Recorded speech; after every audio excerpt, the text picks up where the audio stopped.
بسم الله الرحمن الرحيم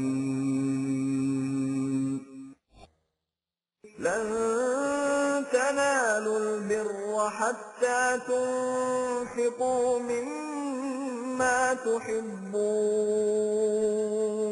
وما تنفقوا من شيء فإن الله به عليم۔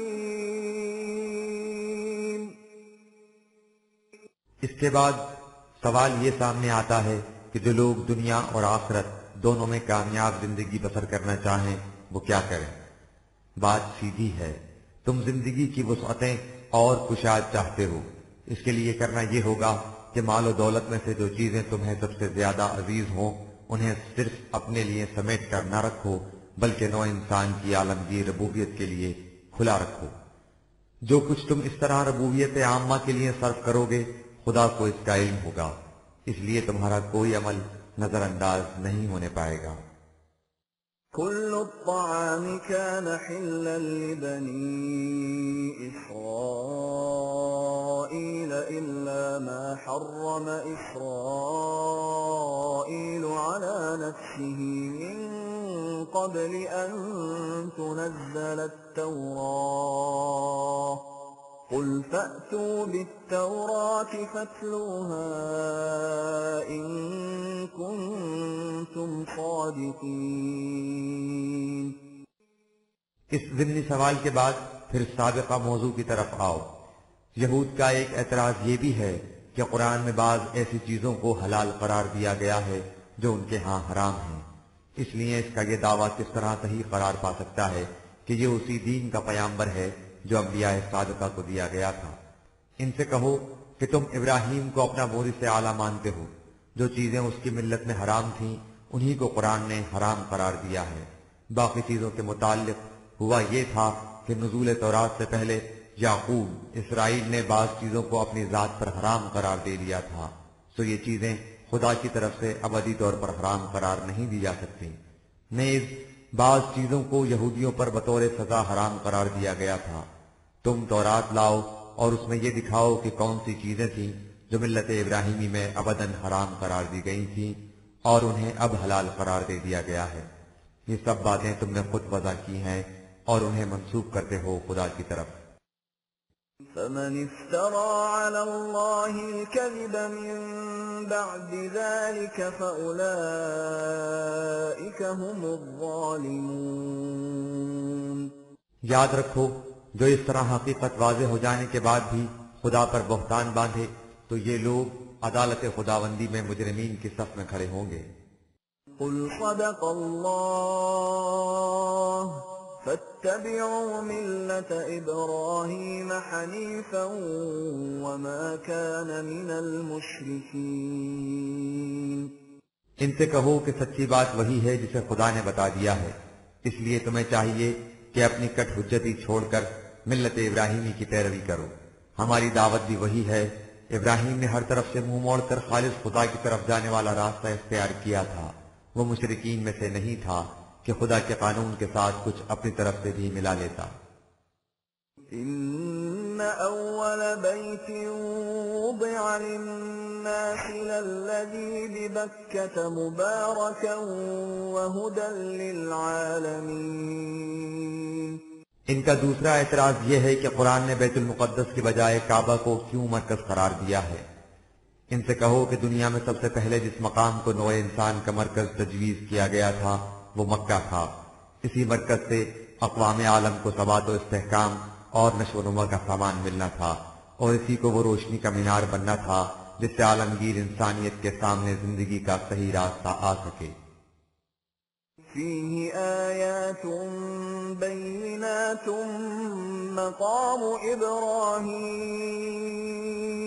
ومن دخله كان آمنا ولله على الناس حج البيت من استطاع إليه سبيلا ومن كفر فإن الله غني عن العالمين۔ یہ رہنمائی بڑی بین اور واضح ہے، یہی وہ مرکز تھا جہاں سے ابراہیم کو اقوام عالم کی امامت کا مقام بلند حاصل ہوا تھا۔ اس کی خصوصیت کبریٰ یہ ہے کہ جو شخص بھی اس مرکز میں داخل ہو جائے اسے ہر طرف سے امن و سلامتی حاصل ہو جائے گی۔ اس کے دروازے ہر ایک کے لیے کھلے ہیں، سو جو لوگ بھی اس تک پہنچنے کی استطاعت رکھیں وہ یہاں جمع ہوں اور اپنی آنکھوں سے دیکھ لیں کہ جس نظام کا یہ مرکز ہے وہ نوع انسان کے لیے کس قدر منفعت بخش ہے، بشرطے کہ ان کا اس طرح جمع ہونا خالص خدا کے لیے ہو، گروہ بندانہ مصلحتوں کے پیش نظر نہ ہو۔ یہ ہیں اس مرکز نظام خداوندی کی خصوصیات۔ اب ظاہر ہے کہ جو لوگ اس قسم کے نظام اور اس کے مرکز سے انکار کریں وہ اپنا ہی نقصان کریں گے، خدا کا کچھ نہیں بگاڑ سکیں گے۔ خدا تو تمام اقوام عالم سے بے نیاز ہے۔ قل يا أهل الكتاب لم تكفرون بآيات الله والله شهيد على ما تعملون۔ آپ سے کہو کہ تم اس قسم کے منفعت بخش قوانین خداوندی سے کیوں انکار کرتے ہو؟ یاد رکھو جو کچھ تم کرتے ہو اللہ کا قانون مکافات اس کی پوری پوری نگرانی کر رہا ہے، اس کا نتیجہ تمہارے سامنے آ کر رہے گا۔ قل يا أهل الكتاب لم تصدون عن سبيل الله من آمن تبغونها عوجا وأنتم شهداء وما الله بغافل عما تعملون۔ ان سے کہو کہ تم اس نظام میں داخل ہونا نہیں چاہتے تو نہ ہو، لیکن جو شخص اس کی صداقت پر ایمان رکھتا ہے اسے اس کی طرف آنے سے کیوں روکتے ہو؟ نیز تم یہ بھی چاہتے ہو کہ خدا کی طرف لے جانے والی اس سیدھی راہ میں الجھاؤ پیدا کرو تاکہ لوگ اس کے پیچ و خم میں کھو کر رہ جائیں اور منزل مقصود تک نہ پہنچ سکیں، حالانکہ تم حقیقت حال سے اچھی طرح باخبر ہو۔ بہرحال جو کچھ بھی تم کرتے ہو اللہ اس سے بے خبر نہیں۔ يا أيها الذين آمنوا إن تطيعوا فريقا من الذين أوتوا الكتاب يردوكم بعد إيمانكم كافرين۔ جو لوگ اس نظام کی صداقت پر ایمان لا چکے اور اسے اپنی زندگی کا نصب العین بنا چکے ہیں انہیں اچھی طرح سمجھ لینا چاہیے کہ اگر وہ ان اہل کتاب کے ایک گروہ کی باتوں میں آ کر ان کے پیچھے لگ گئے تو وہ انہیں ان کے ایمان کے بعد پھر حالت کفر کی طرف لوٹا دیں گے۔ وَكَيْفَ تَكْفُرُونَ وَأَنْتُمْ تُتْلَى عَلَيْكُمْ آيَاتُ اللَّهِ وَفِيكُمْ رَسُولُهُ وَمَنْ يَعْتَصِمْ بِاللَّهِ فَقَدْ هُدِيَ إِلَى صِرَاطٍ مُسْتَقِيمٍ۔ اے جماعت مومنین، تم حالت کفر کی طرف کس طرح لوٹ سکتے ہو؟ اس لیے کہ ایمان کے راستے پر قائم رہنے کے لیے دو بنیادی باتوں کی ضرورت ہوتی ہے، ایک یہ کہ قوانین خداوندی اپنی اصل شکل میں انسان کے سامنے ہو، اور دوسرے یہ کہ ان قوانین پر عملی طور پر چلانے کے لیے ایک زندہ اتھارٹی موجود ہو۔ یہ دونوں چیزیں تمہارے ہاں موجود ہیں، خدا کی کتاب اور اس کا رسول۔ یاد رکھو جس نے اس کتاب اور نظام خداوندی کے مرکز کو محکم طور پر تھام لیا اور اسے اپنی حفاظت کا ذریعہ بنایا تو اسے یقیناً زندگی کی سیدھی اور متوازن راہ کی طرف راہنمائی مل گئی۔ جب تک تم میں قرآن اور قرآن پر چلانے والا نظام باقی رہے گا تم گمراہ نہیں ہوگے۔ يا أيها الذين آمنوا اتقوا الله حق تقاته ولا تموتن إلا وأنتم مسلمون۔ لہذا تمہارے لیے ضروری ہے کہ تم اس ضابطۂ خداوندی کی نگہداشت کرو جیسا کہ نگہداشت کرنے کا حق ہے، اور یہ نگہداشت محض ہنگامی اور وقتی طور پر نہ کرو بلکہ اپنی ساری زندگی اسی نہج پر گزار دو، اور جب تمہیں موت آئے تو وہ بھی اس عالم میں کہ تم قوانین خداوندی کے سامنے جھکے ہوئے ہو۔ وَاعْتَصِمُوا بِحَبْلِ اللَّهِ جَمِيعًا وَلَا تَفَرَّقُوا واذكروا نعمة الله عليكم إذ كنتم أعداء فألف بين قلوبكم فأصبحتم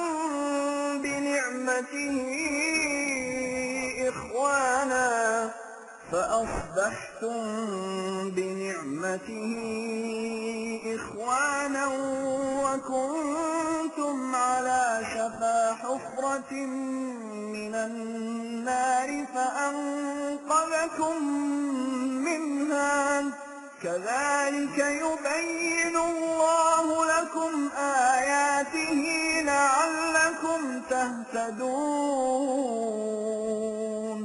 یاد رکھو دین نہ انفرادی مسلک کا نام ہے نہ گروہ بندیوں کے طریقے کا، لہذا تمہارے لیے ضروری ہے کہ تم سب کے سب بلا استثناء اجتماعی طور پر اس نظام کے ساتھ محکم طور پر وابستہ رہو، اور امت میں فرقہ پرستی اور پارٹی بازی کو مت آنے دو کہ فرقہ پرستی شرک ہے اور پارٹی بازی خدا کا عذاب۔ تم ذرا اپنی پچھلی حالت کو یاد کرو جب تم اجتماعی زندگی کے بجائے فرقوں اور گروہوں میں بٹے ہوئے تھے، تم ایک دوسرے کے جانی دشمن تھے۔ خدا نے اس حالت میں تمہیں ایسا نظام زندگی عطا کیا جس سے تم میں صرف ظاہری اتحاد ہی پیدا نہیں ہوا بلکہ تمہارے دل ایک دوسرے سے جڑ گئے اور تم آپس میں بھائی بھائی بن گئے۔ تمہارا اس طرح ایمان کے رشتے میں منسلک ہو کر ایک برادری بن جانا کتنا بڑا انعام خداوندی تھا۔ تم اس سے پہلے ہلاکت اور تباہی کے جہنم کے کنارے پہنچ چکے تھے کہ اس نظام خداوندی نے تمہیں اس میں گرنے سے بچا لیا۔ اللہ اس طرح اپنے قوانین و ضوابط اور ان کے نتائج و ثمرات واضح طور پر بیان کرتا ہے تاکہ زندگی کا صحیح راستہ تمہارے سامنے رہے۔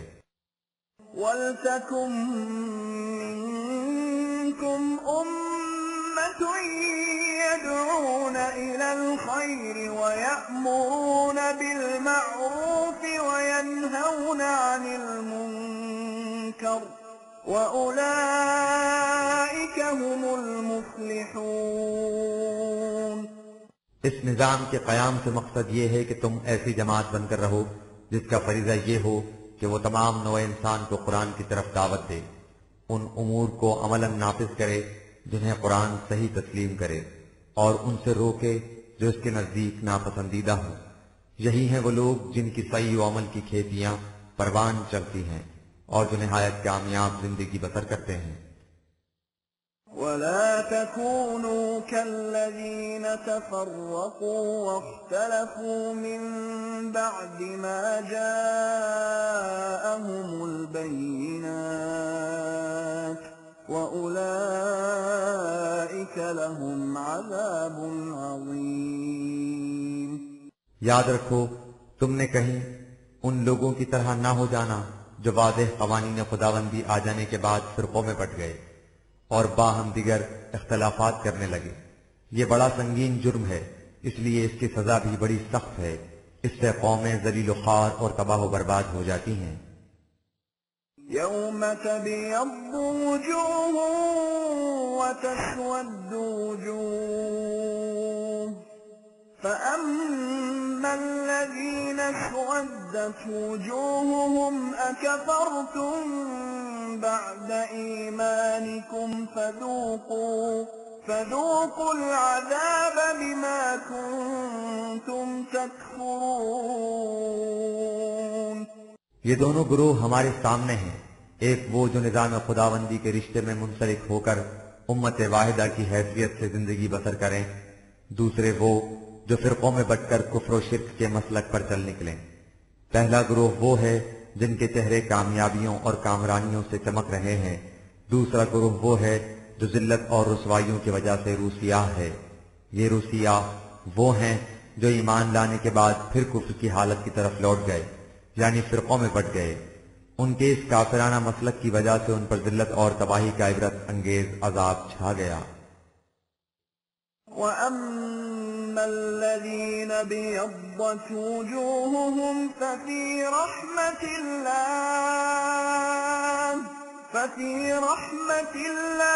هُمْ فِيهَا خَالِدُونَ۔ جن کے چہرے روشن ہیں وہ خدا کی رحمتوں کے سائے میں ہیں، جب تک یہ وحدت اور اخوت کی زندگی بسر کریں گے خدا کی رحمتوں کے بادل ان پر سایہ فگن رہیں گے۔ تلك آیات اللہ نتلوها علیک بالحق وما اللہ یرید ظلما للعالمین۔ یہ ہیں قوموں کی موت و حیات کے متعلق وہ قوانین و ضوابط جنہیں خدا ایک حقیقت ثابتہ کے طور پر بیان کرتا ہے، اس لیے کہ یہ تو بڑا ظلم ہوتا کہ جن اصولوں کے تابع چلنے سے انسانی زندگی نے کامیاب ہونا تھا وہ اصول انسان کو نہ بتائے جاتے۔ وَلِلَّهِ مَا فِي السَّمَاوَاتِ وَمَا فِي الْأَرْضِ وَإِلَى اللَّهِ تُرْجَعُ الْأُمُورُ۔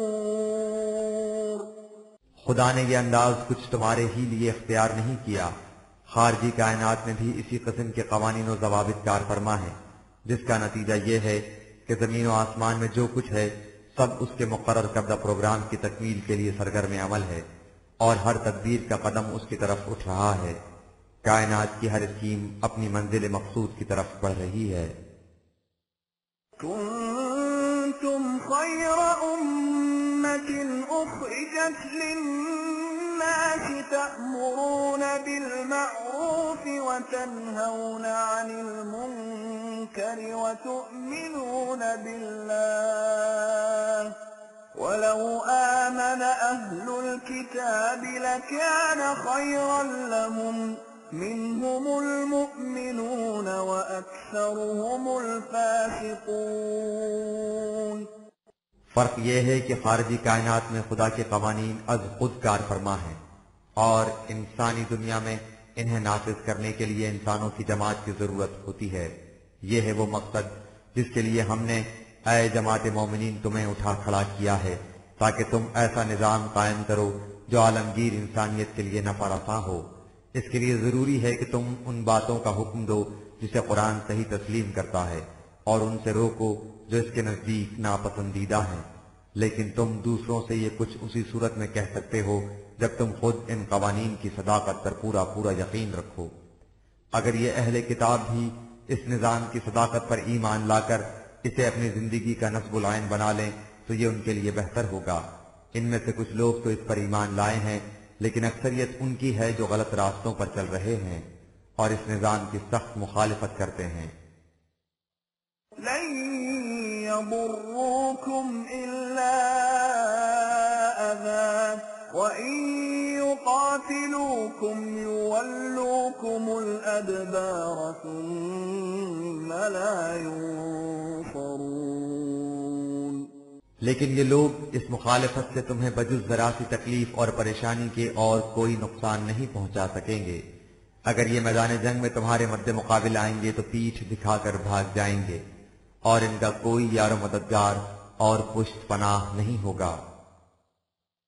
ضربت عليهم الذلة أينما ثقفوا إلا بحبل من الله وحبل من الناس وباءوا بغضب من الله وضربت عليهم المسكنة ذلك بأنهم كانوا يكفرون بآيات الله ويقتلون الأنبياء بغير حق ذلك بما عصوا وكانوا يعتدون۔ تم دیکھتے نہیں کہ یہ کس قدر ذلت و خواری کی زندگی بسر کر رہے ہیں؟ دنیا میں ان کا کوئی ٹھکانہ نہیں، انہیں کہیں پناہ نہیں ملتی بجز اس کے کہ کسی نے انہیں آسمانی کتاب کے حامل سمجھ کر پناہ دے دی، یا کسی قوم سے انہوں نے کوئی عہد و پیمان کر لیا اور اس کی وجہ سے انہوں نے ان کی حفاظت کر ذمے لے لیا، ورنہ ان کی عام حالت یہی ہے کہ خدا کا عذاب ان کے پیچھے لگا ہوا ہے اور یہ سخت محتاجی اور بدحالی کی زندگی بسر کر رہے ہیں۔ یہ اس لیے کہ انہوں نے قوانین خداوندی سے سرکشی برتی، اس حد تک سرکشی کہ نبیوں تک کو ناحق قتل کر دیا۔ سوچو کہ جو قوم اس درجہ سرکش اور بے باک ہو جائے وہ دنیا میں ذلیل و خوار نہیں ہوگی تو اور کیا ہوگا؟ ليسوا سواء من أهل الكتاب أمة قائمة يتلون آيات الله آناء الليل وهم يسجدون لیکن اس کے یہ معنی نہیں کہ اب ان کی ساری نسل میں صحیح راستے کی طرف آنے کی صلاحیت مفقود ہو چکی ہے۔ ان میں ہنوز صلاحیت موجود ہے، اور یہی وجہ ہے کہ ان میں سے جو لوگ اسلام لے آئے ہیں ان میں مومنانہ صفات کا مظاہرہ ہو رہا ہے۔ یہ لوگ حق پر قائم رہتے ہیں، راتوں کو اٹھ کر قوانین خداوندی کا مطالعہ کرتے ہیں اور پھر ان کی پوری پوری اطاعت کرتے ہیں۔ يؤمنون بالله واليوم الآخر ويأمرون بالمعروف وينهون عن المنكر ويسارعون في الخيرات وأولئك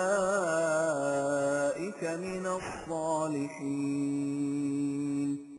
یہ ہیں ان میں سے وہ لوگ جو صحیح معنوں میں اللہ اور آخرت پر ایمان رکھتے ہیں، ان باتوں کا حکم دیتے ہیں جنہیں قرآن صحیح تسلیم کرتا ہے، اور ان سے روکتے ہیں جنہیں وہ ناپسندیدہ قرار دیتا ہے۔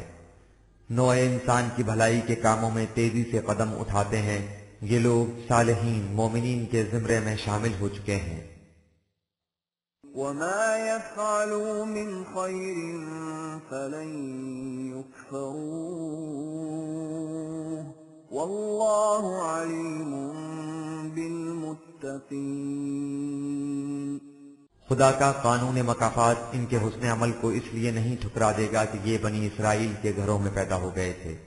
اسلام کا دروازہ ہر انسان کے لیے کھلا ہے، اس لیے جو اس کے دائرے میں آ جائے اسے اس کے عمل کا پورا پورا بدلہ ملتا ہے۔ اس میں شرف و سعادت کا معیار صرف ایک ہے، اور وہ یہ کہ قوانین خداوندی کی نگہداشت کون کرتا ہے اور کس حد تک کرتا ہے۔ إن الذين كفروا لن تغني عنهم أموالهم ولا أولادهم من الله شيئا وأولئك أصحاب النار هم فيها خالدون۔ اس کے برعکس جو لوگ قوانین خداوندی سے انکار کر کے دوسری روش اختیار کرتے ہیں ان کے پیش نظر صرف ذاتی مفاد کا خیال ہوتا ہے، لیکن ان کی یہ مفاد پرستی خواہ کثرت اولاد کی صورت میں ہو یا مال و دولت کی شکل میں، نظام خداوندی کے مقابلے میں ان کے کسی کام نہیں آ سکے گی۔ ان کی غلط روش انہیں اس طرح تباہ و برباد کر کے رکھ دے گی کہ وہ پھر اٹھنے کے قابل ہی نہیں رہیں گے، اس دنیا میں بھی تباہ و برباد اور اخروی زندگی میں بھی ذلیل و خوار۔ مثل ما ينفقون في هذه الحياة الدنيا كمثل ريح فيها صر أصابت حرث قوم ظلموا أنفسهم فأهلكته وما ظلمهم الله ولكن أنفسهم يظلمون۔ ان کے پیش نظر صرف طبعی زندگی کی آسائشیں ہوتی ہیں، اس مقصد کے حصول کے لیے جو کچھ صرف کیا جائے اس کی مثال ایسی ہے جیسے شدت کی سرد ہوا چلے اور ان لوگوں کی کھیتی تک جا پہنچے جنہوں نے قوانین خداوندی کے مطابق اس کی حفاظت کا فرمان نہیں کر رکھا، تو یہ ہوا ان کی کھیتی کو تباہ کر کے رکھ دے گی۔ یاد رکھو ان کی یہ تباہی خدا کی طرف سے زیادتی نہیں ہوتی، یہ نتیجہ ہوتی ہے اس بات کا کہ وہ ایک دوسرے کے حقوق کو غصب کر کے خود اپنے آپ پر زیادتی کرتے ہیں۔ يا أيها الذين آمنوا لا تتخذوا بطانة من دونكم لا يألونكم خبالا ودوا ما عنتم قد بدت البغضاء من أفواههم وما تخفي صدورهم أكبر قد بينا لكم الآيات إن كنتم تعقلون۔ تصریحات بالا سے واضح ہے کہ انسانوں کی تقسیم خون، رنگ، زبان، وطن، قومیت کے بجائے آئیڈیالوجی، ایمان کی بنا پر ہوگی۔ جو لوگ وحی کی روح سے عطا شدہ مستقل اقدار پر ایمان رکھیں اور نظام خداوندی کے قیام کو اپنی زندگی کا نصب العین قرار دیں، وہ ایک جماعت۔ ان کے برعکس جو لوگ ان اقدار سے انکار کر کے اپنے لیے کوئی اور نظام تجویز کریں، وہ دوسری جماعت کے افراد۔ چونکہ وحدت اور یگانگت کے لیے نصب العین کا اشتراک بنیادی شرط ہے، اس لیے ظاہر ہے کہ ان دو متضاد آئیڈیالوجی رکھنے والوں میں قلبی تعلقات کبھی قائم نہیں ہو سکتے۔ لہذا اے جماعت مومنین، تم نے اپنی جماعت کے لوگوں کے سوا کسی کو اپنا رازداں نہ بنانا۔ یہ دوسرے لوگ تمہاری تقریب میں کوئی کسر نہیں اٹھا رکھیں گے۔ ان کی دلی خواہش یہ ہوتی ہے کہ تم ایسی جان کا مصیبتوں میں مبتلا ہو جاؤ جن سے تمہاری قوت ٹوٹ جائے۔ تمہارے خلاف بغض و عداوت کی بعض باتیں تو ان کی زبان پر بے اختیار آ جاتی ہیں، لیکن جو کچھ ان کے سینوں میں چھپا رہتا ہے وہ اس سے کہیں بڑھ کر ہوتا ہے۔ ہم نے یہ باتیں اس لیے واضح طور پر بیان کر دی ہیں کہ تم عقل و ہوش سے کام لے کر ان کی طرف سے محتاط رہو۔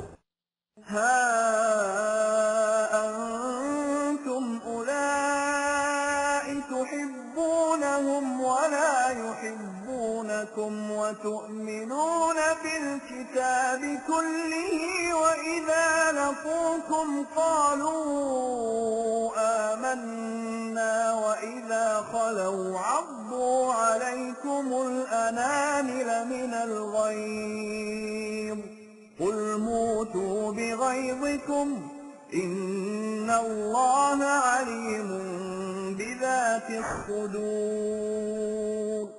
دیکھو ایسا کبھی نہ کرنا کہ تم انہیں اپنا دوست بنا لو۔ اگر تم ایسا کرو گے بھی تو وہ تمہیں کبھی اپنا دوست نہیں بنائیں گے، حالانکہ تم ان تمام کتابوں پر ایمان رکھتے ہو جو خدا کی طرف سے نازل ہوئی تھیں، اور ان میں وہ کتابیں بھی شامل ہیں جو ان تمہارے مخالفین کے انبیاء کی طرف نازل ہوئی تھیں۔ تم یہ کچھ خلوص قلب سے کرتے ہو، لیکن ان کی یہ حالت ہے کہ جب تم سے ملتے ہیں تو کہتے ہیں کہ ہم بھی قرآن پر ایمان رکھتے ہیں، اور جب تم سے الگ ہوتے ہیں تو شدت عداوت سے تمہارے خلاف غصے میں اپنی انگلیاں کاٹتے ہیں۔ ان سے کہو کہ جاؤ اپنے غصے میں مر مٹو، اللہ جانتا ہے کہ تم ظاہر کیا کرتے ہو اور تمہارے سینے میں کیا چھپا ہوا ہے۔ تمہاری نفسیاتی کشمکش اور دو رخی زندگی تمہارے لیے سامان ہلاکت بن جائے گی۔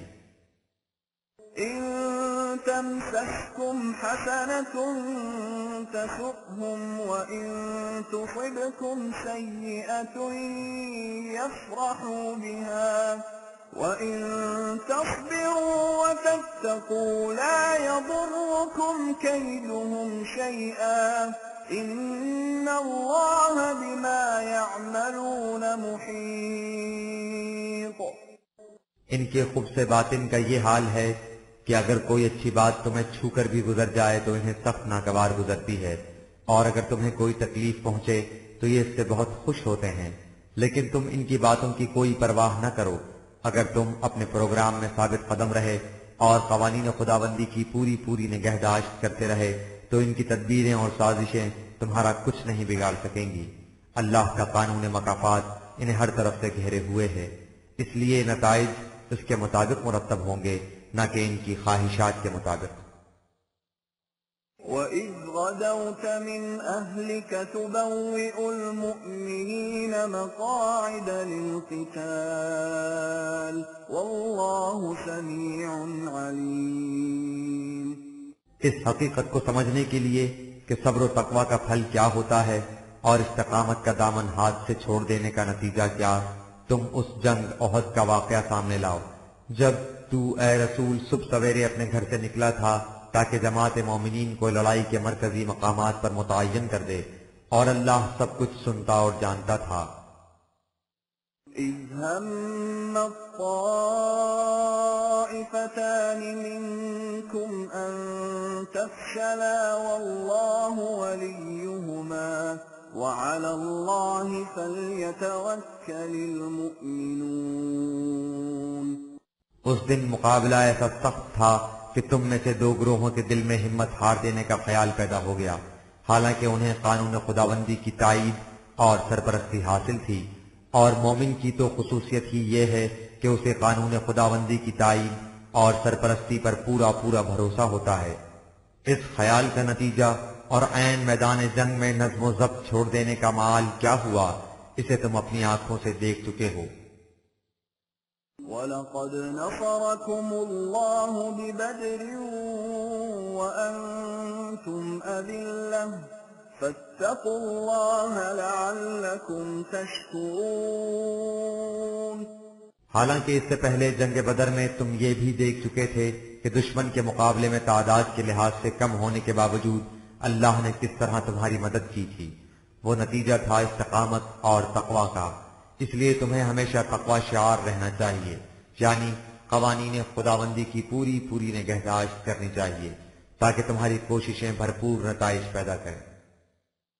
إذ تقول للمؤمنين ألن يكفيكم أن يمدكم ربكم ب3 آلاف من الملائكة منزلين۔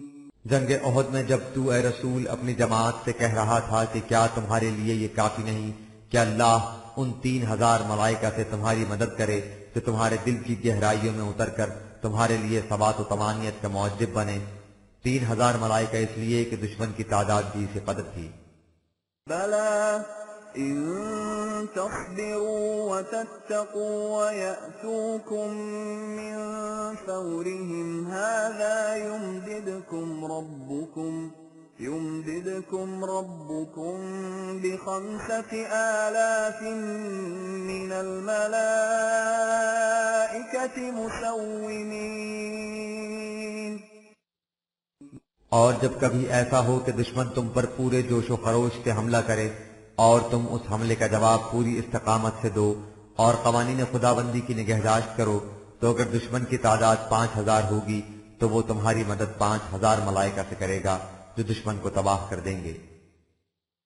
وما جعله الله إلا بشرى لكم ولتطمئن قلوبكم به وما النصر إلا من عند الله العزيز الحكيم۔ ان ملائکہ کی امداد سے مفہوم یہ ہے کہ اس یقین سے کہ تم حق و صداقت کی راہ میں لڑ رہے ہو، اس لیے خدا کی کائناتی قوتوں کی تائید تمہارے شامل حال ہے۔ تمہارے دلوں میں پوری طمانینت پیدا ہو جائے گی اور فتح و ظفر کی خوشخبریاں تمہارے لیے باعث تقویت بن جائیں گی۔ یہ ہے وہ حقیقی تائید اور نصرت جو خدا کے قانون کے علاوہ اور کسی سے نہیں مل سکتی۔ وہ خدا جو ہر شے پر غلبہ و اقتدار رکھتا ہے اور نظام کائنات کو اپنی حکمت بالغہ کے مطابق چلا رہا ہے۔ ليقطع طرفا من الذين كفروا أو يكبتهم فينقلبوا خائبين۔ یہ اس لیے کہ نظام خداوندی کی مخالفت کرنے والوں کی ایک جماعت کو ان کے اعمال کی وجہ سے ہلاک کر دیا جائے اور باقیوں کو اس طرح شکست دے کر کمزور کر دیا جائے کہ وہ خاسر و ناکام واپس چلے جائیں۔ ليس لك من الأمر شيء أو يتوب عليهم أو يعذبهم فإنهم ظالمون۔ ان مخالفین میں سے کون کون اپنی سرکشی کی وجہ سے سزا کا مستحق ہوگا اور کسے سرزنش کے بعد معاف کر دیا جائے گا، اس کا فیصلہ اے رسول تیرے یا کسی اور انسان کے ذاتی طور پر کرنے کا نہیں، یہ فیصلہ خدا کے قانون کے مطابق کیا جائے گا۔ وَلِلَّهِ مَا فِي السَّمَاوَاتِ وَمَا فِي الْأَرْضِ يَغْفِرُ لِمَن يَشَاءُ وَيُعَذِّبُ مَن يَشَاءُ وَاللَّهُ غَفُورٌ رَّحِيمٌ۔ یعنی خدا کے اس قانون کے مطابق جس کی روح سے ساری کائنات اس کے مقرر کردہ پروگرام کی تکمیل میں مصروف عمل ہے، اسی کے مطابق قوموں کو تباہیوں اور بربادیوں سے حفاظت کا سامان ملتا ہے اور اسی کے مطابق ان کی گرفت اور ہلاکت ہوتی ہے۔ جو قوم اپنے آپ کو جس سلوک کا مستحق بنا لے اس سے ویسا ہی سلوک کیا جاتا ہے۔ اس کے قانون میں گرفت اور سزا کے ساتھ حفاظت اور پرورش کا سامان بھی موجود ہے، لہذا اس میں کسی کے ذاتی انتقام کو کوئی دخل نہیں ہو سکتا۔ يا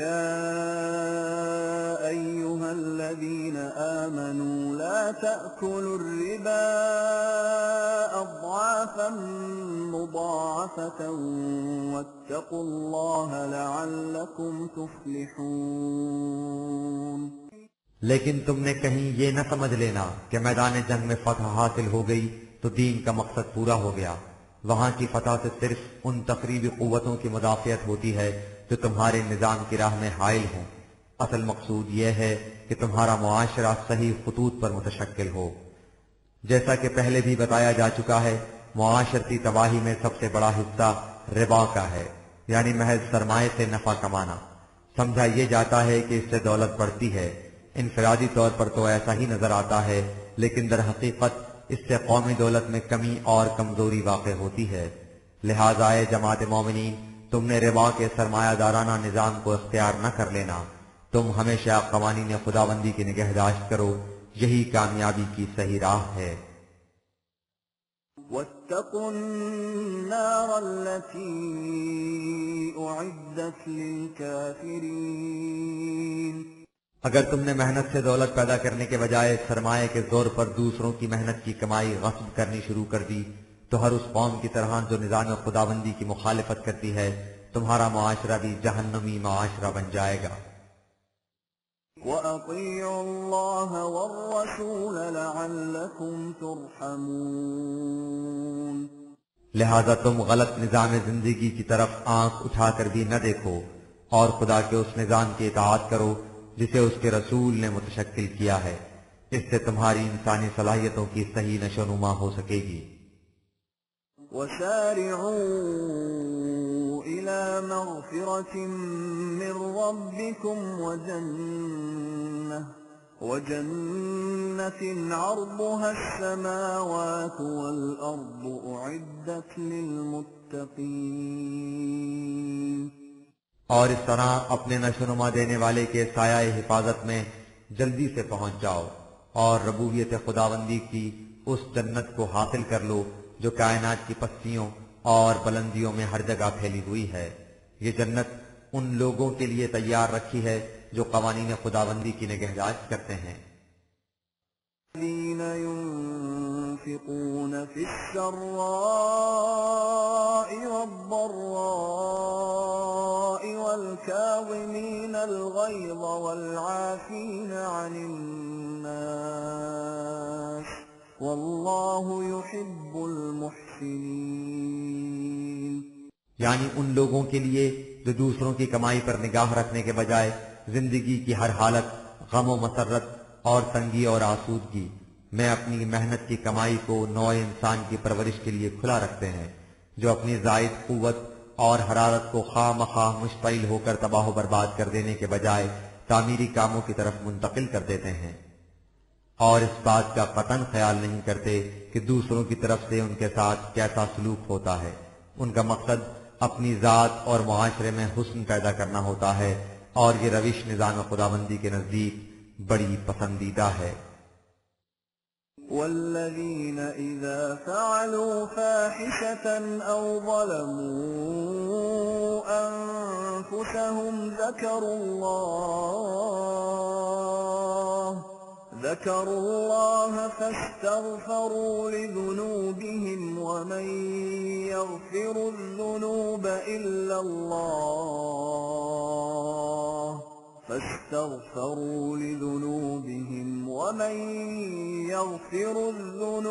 إلا الله ولم يصروا على ما فعلوا وهم يعلمون۔ اگر ان سے کبھی غلطی سے کوئی معیوب حرکت سرزد ہو جاتی ہے یا وہ اپنے آپ پر یا ایک دوسرے پر زیادتی کر بیٹھتے ہیں تو اس پر جان بوجھ کر اصرار نہیں کرتے، بلکہ فوراً قانون خداوندی کو اپنے سامنے لے آتے ہیں اور اس کے مطابق اپنی اصلاح کر کے اپنی غلطی کے مضر اثرات سے حفاظت کا سامان طلب کر لیتے ہیں۔ اور حقیقت یہ ہے کہ غلط اقدامات کے مضر اثرات سے قانون خداوندی کے علاوہ اور کہاں سے حفاظت مل سکتی ہے؟ أولئك جزاؤهم مغفرة من ربهم وجنات تجري من تحتها الأنهار خالدين فيها ونعم أجر العاملين. لوگ ہیں جنہیں اپنی اصلاح کا صلہ یہ ملتا ہے کہ خدا کا قانون ربوبیت ان کی سابقہ غلطی کے مضر اثرات سے ان کی حفاظت کر دیتا ہے اور انہیں زندگی کی سدا بہار خوشگواریاں نصیب ہو جاتی ہیں، اس دنیا میں بھی اور اس کے بعد کی زندگی میں بھی. کام کرنے والوں کا یہ معاوضہ کس قدر حسین اور خوشگوار ہے.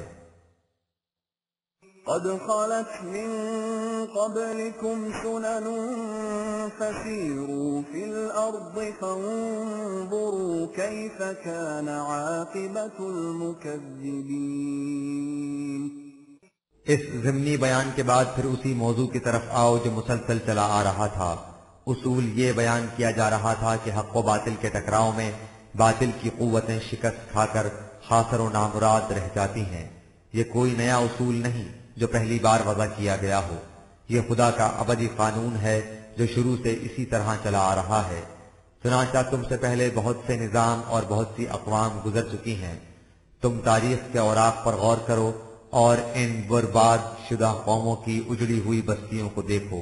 تمہیں نظر آ جائے گا کہ قوانین خداوندی کو جھٹلانے والوں کا انجام کیا ہوا کرتا ہے. هذا بيان للناس وهدى وموعظة للمتقين. یہ انداز تذکیر یعنی تاریخی شہادتوں سے نتائج اخذ کرنے کا طریق اس لیے بتایا گیا ہے تاکہ لوگوں کے سامنے حقیقت ابھر کر آ جائے اور ان میں سے جو غلط روش کی تباہیوں سے بچنے کے آرزومند ہوں انہیں منزل مقصود تک پہنچنے کی سیدھی راہ اور اخلاقی اقدار کے نشانات مل جائیں.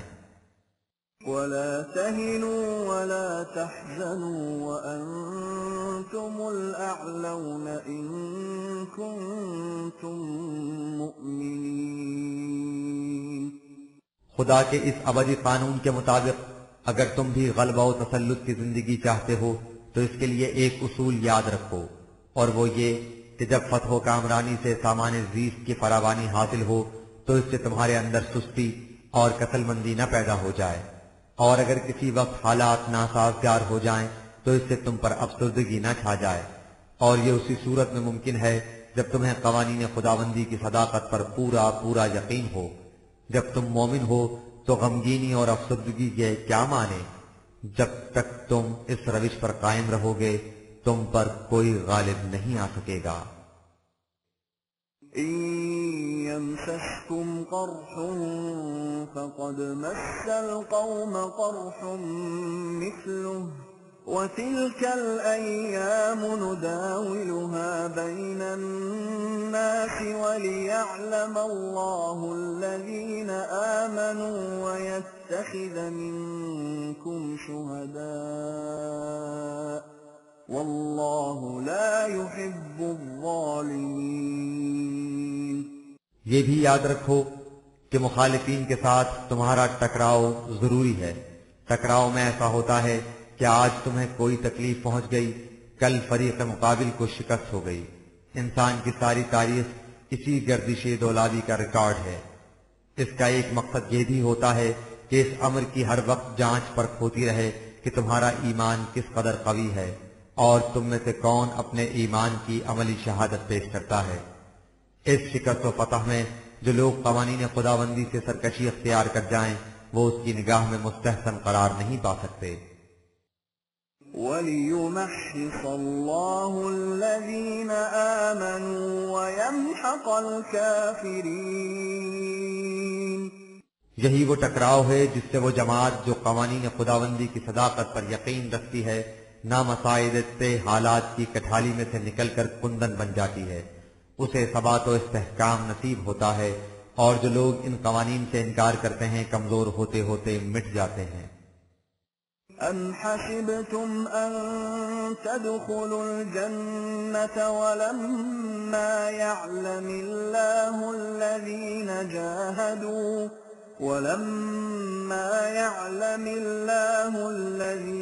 جَاهَدُوا مِنكُمْ وَيَعْلَمَ الصَّابِرِينَ.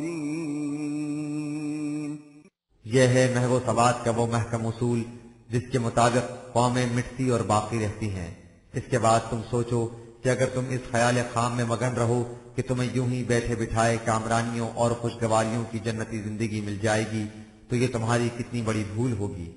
یہ جنت حاصل کرنے کے لیے تمہیں اپنے کردار سے بتانا ہوگا کہ تم میں سے کون مسلسل جد و جہد کرتا ہے اور باطل کے ساتھ ٹکراؤ میں ثابت قدم رہتا ہے۔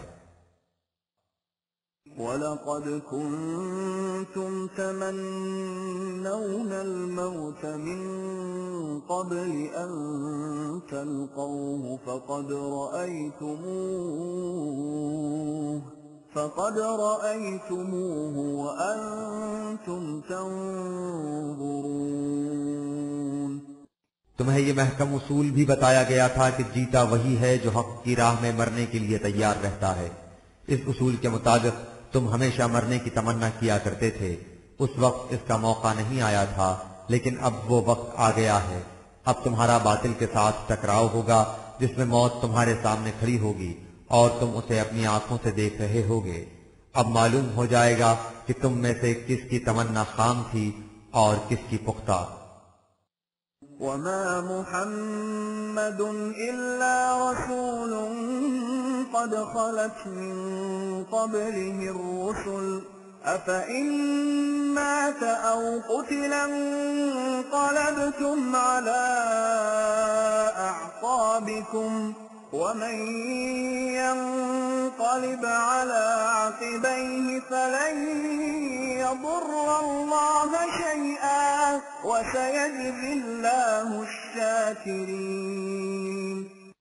موت اور مقاتلہ کا ذکر آ گیا ہے تو اس ضمن میں ایک اور اہم اصول کا سمجھ لینا بھی ضروری ہے، وہ یہ کہ تم اپنی زندگی اور قوت کا راز اپنے نظام کے استحکام میں سمجھو، اسے شخصیتوں کے ساتھ وابستہ مت کرو۔ چھوٹی چھوٹی شخصیتیں تو ایک طرف، اس باب میں تو محمد صلی اللہ علیہ وآلہ وسلم جیسی بلند ترین شخصیت کا بھی یہ عالم ہے کہ وہ صرف خدا کا پیغام پہنچانے والا ہے۔ اس سے پہلے اس طرح بہت سے پیغام پہنچانے والے آئے اور اپنا فریضہ ادا کر کے چلے گئے، لہذا اگر یہ پیغام رساں محمد بھی کل کو مر جائے یا قتل کر دیا جائے تو کیا تم سمجھو گے کہ اس کی موت سے یہ سارا نظام ختم ہو گیا اور اس کے بعد تم اپنی قدیم روش کی طرف پلٹ جاؤ گے؟ یاد رکھو، جو ایسا کرے گا وہ خدا کا کچھ نہیں بگاڑے گا، خود اپنا ہی نقصان کرے گا، لیکن جو ایمان کی روش پر قائم رہے گا اور اس نظام کی قدر شناسی کرے گا تو اسے اس کی کوششوں کا پورا پورا صلہ ملے گا۔ وَمَا كَانَ لِنَفْسٍ أَن تَمُوتَ إِلَّا بِإِذْنِ اللَّهِ كِتَابًا مُؤَجَّلًا وَمَن يُرِدْ ثَوَابَ الدُّنْيَا نُؤْتِهِ مِنْهَا وَمَن يُرِدْ ثَوَابَ الْآخِرَةِ نُؤْتِهِ مِنْهَا وَسَنَجْزِي الشَّاكِرِينَ۔ اگر اشخاص کی موت سے تمہارا نظام بگڑنے لگا تو پھر یہ نظام کسی صورت میں بھی قائم نہیں رہ سکتا، اس لیے کہ موت تو ہر شخص کو آنی ہے۔ موت خدا کے طبعی قانون کے مطابق واقع ہوتی ہے اور اسی کے مطابق انسان کی عمر گھٹتی بڑھتی ہے، لہذا نظام کو اشخاص کی زندگی اور موت کے ساتھ وابستہ نہیں رہنا چاہیے۔ اب رہا اس نظام کا نصب العین، تو دنیا میں دو قسم کے لوگ ملیں گے، ایک وہ جو محض دنیاوی زندگی کے مفاد کو اپنا مقصود اور منتہا سمجھیں، اور دوسرے وہ جو دنیاوی مفاد کے علاوہ اخروی زندگی کے مفاد کو بھی سامنے رکھیں۔ ہمارا قانون یہ ہے کہ جو شخص یا قوم جس مفاد کے حصول کے لیے کوشش کرے اسے وہی مل جاتا ہے۔ تمہارا نظام وہ ہے جس میں اس زندگی اور اس کے بعد کی زندگی دونوں کی خوشگواریاں مل جاتی ہیں، لہذا جو تم میں سے اس نظام سے وابستہ رہے گا اس کی کوششوں کے نتائج بہت جلد اس کے سامنے آ جائیں گے۔ وَكَأَيِّن مِّن نَّبِيٍّ قَاتَلَ مَعَهُ رِبِّيُّونَ كَثِيرٌ فَمَا وَهَنُوا لِمَا أَصَابَهُمْ فِي سَبِيلِ اللَّهِ وَمَا ضَعُفُوا وَمَا اسْتَكَانُوا وَاللَّهُ يُحِبُّ الصَّابِرِينَ۔ یہ بات کہ تمہیں اپنے نظام کے مخالفین کا مقابلہ کرنا ہوگا کوئی نئی بات نہیں، تم سے پہلے کتنے ہی نبی گزرے ہیں جن کی معیت میں نظام ربوبیت کے علم برداروں نے مخالفین سے جنگ کی۔ اس راہ میں انہیں جو تکالیف پیش آئیں ان سے نہ تو ان کے عزائم میں لرزش آئی، نہ ان میں کمزوری پیدا ہوئی، نہ ہی وہ مسلسل محنت سے تھک کر ہمت ہار گئے اور انہوں نے ہتھیار رکھ دیے۔ وہ ان تمام مشکل مراحل میں ثابت قدم اور مستقل مزاج رہے، اور اسی لیے خدا کا قانون ان کا ساتھ دیتا رہا۔ اس کے ہاں ثبات اور استقامت بڑی پسندیدہ خصلت ہے۔ وما كان قولهم إلا أن قالوا ربنا اغفر لنا ذنوبنا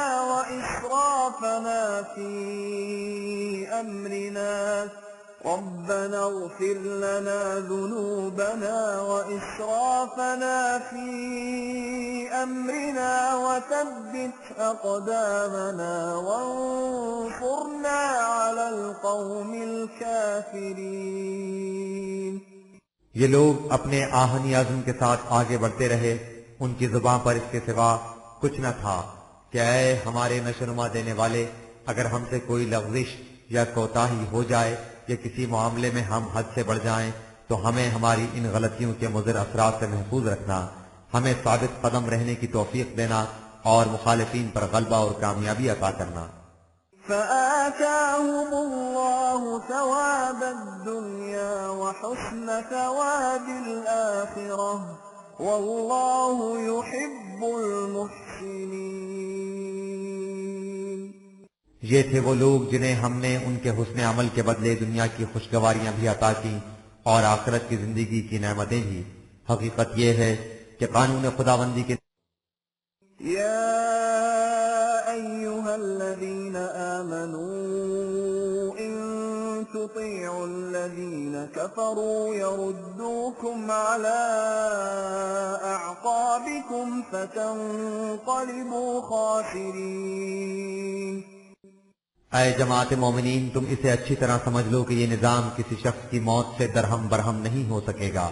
اس میں خرابی واقع ہوگی تو اس طرح کہ تم ان لوگوں کی بات ماننے لگ جاؤ اور ان جیسے کام کرنے لگ جاؤ جو اس نظام کے مخالف ہیں۔ اگر تم نے ایسا کیا تو وہ لوگ تمہیں پھر اسی راستے کی طرف لے جائیں گے جس پر تم اس سے پہلے چلتے تھے، اس سے تم تباہ و برباد ہو جاؤ گے۔